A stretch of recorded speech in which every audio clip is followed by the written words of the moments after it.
Hi, everybody, and welcome back to Bulldog Country, where we talk all things country music. Today, we got country music superstar Parker McCollum talking about his new song "Drinkin," as well as his career up until this point. So, how's it going, Parker?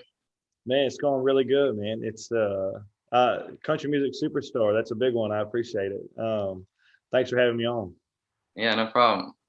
So, first off, you recently played the Grand Ole Opry for the first time. What was the best part about that experience? Man, that was really cool. That whole night was really cool. Actually being on stage and the performing part kind of goes by in the blink of an eye. All of a sudden you're just side stage, you're out there and then you're back on the side stage. Hmm.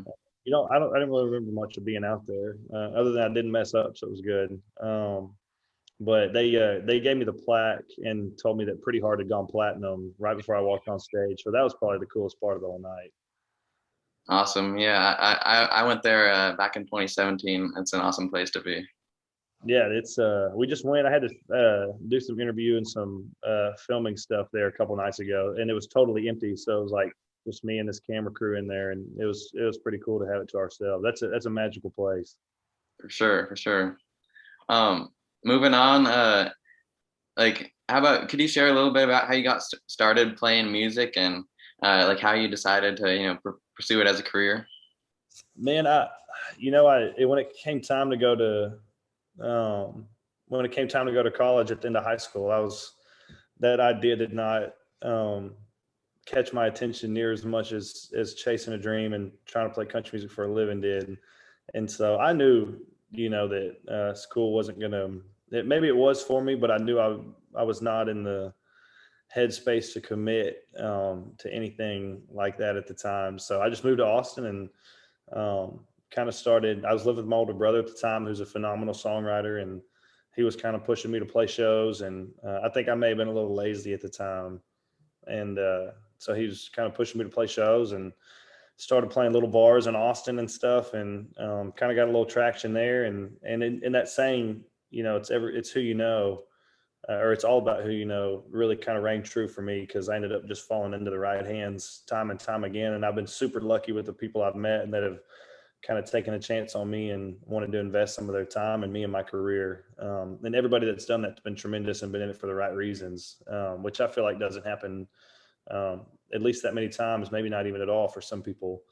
And so I just started playing the bars and trying to put a band together and tried to record an EP and then tried to record a full album and got a song on regional radio and it did really well. And then got another song on regional radio that did really well, and which are Meet You in the Middle and I Can't Breathe. And they kind of set that home base for us back in Texas. And we were able to get a record deal a couple years ago, a major record deal in Nashville. And man, just plugging away, trying to keep it going. Awesome. Well, yeah, speaking of that, record deal, you got a new song with them, Drinkin, coming out on Friday, I believe, right? So, how about could you tell a little bit about the story behind that song?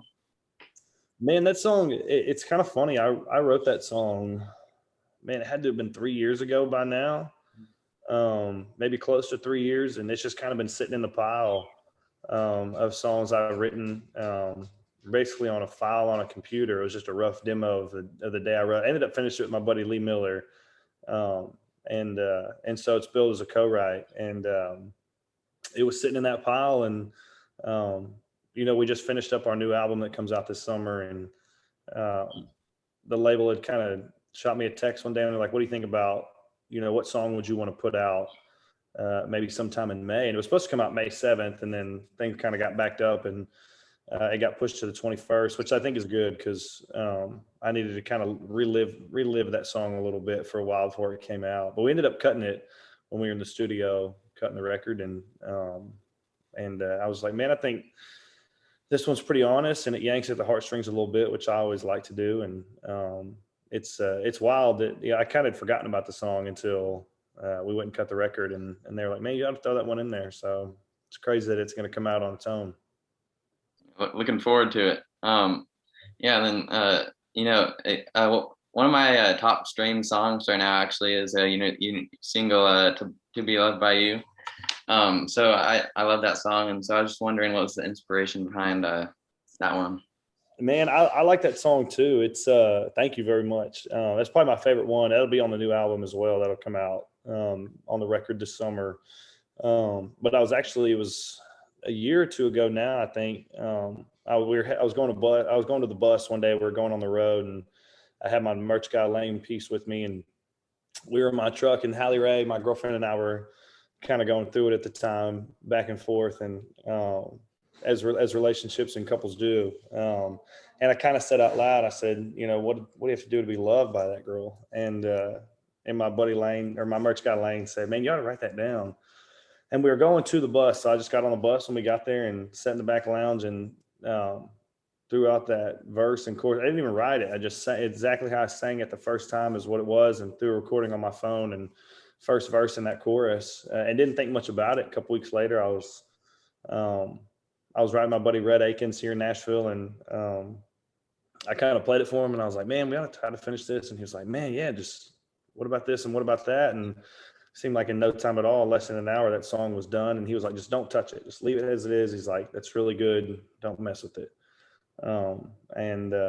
And so it's crazy to see that song now as a single and just crack the top 40 on the charts. And I don't know, it's always wild to me when those songs that I was just messing around writing, kind of, not even thinking about radio or writing a hit or nothing.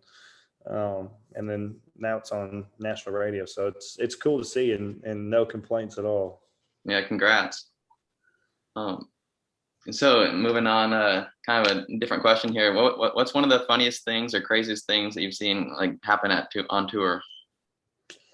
Oh man, that I could talk about on here. There's just some crazy stuff, man. Sometimes I've been doing it for 4 or 5 years now on the road, and you kind of every now and then we'll be on the bus and start telling stories, and there's all this stuff you forget about.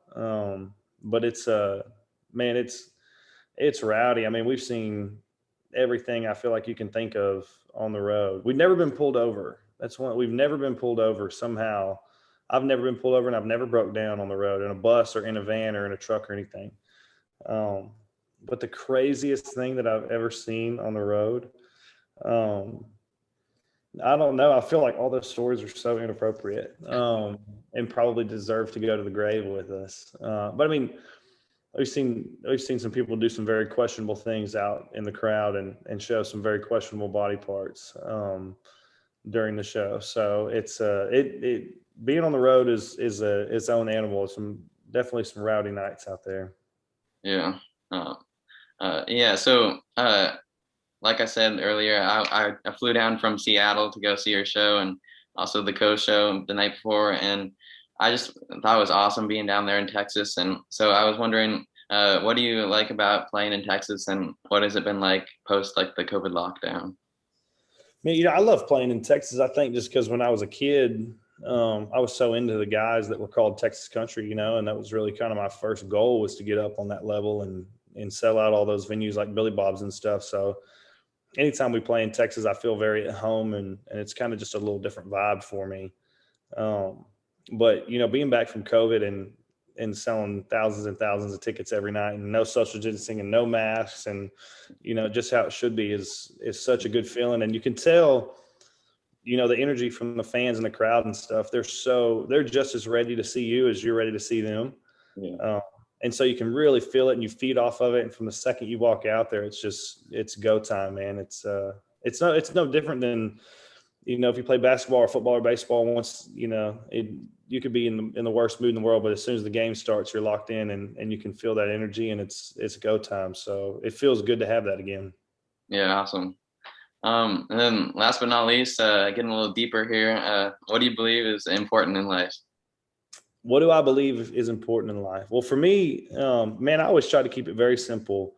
I try to keep my circle small, and the people that are in that circle are my friends that, one, have goals. I think having goals is super, super important.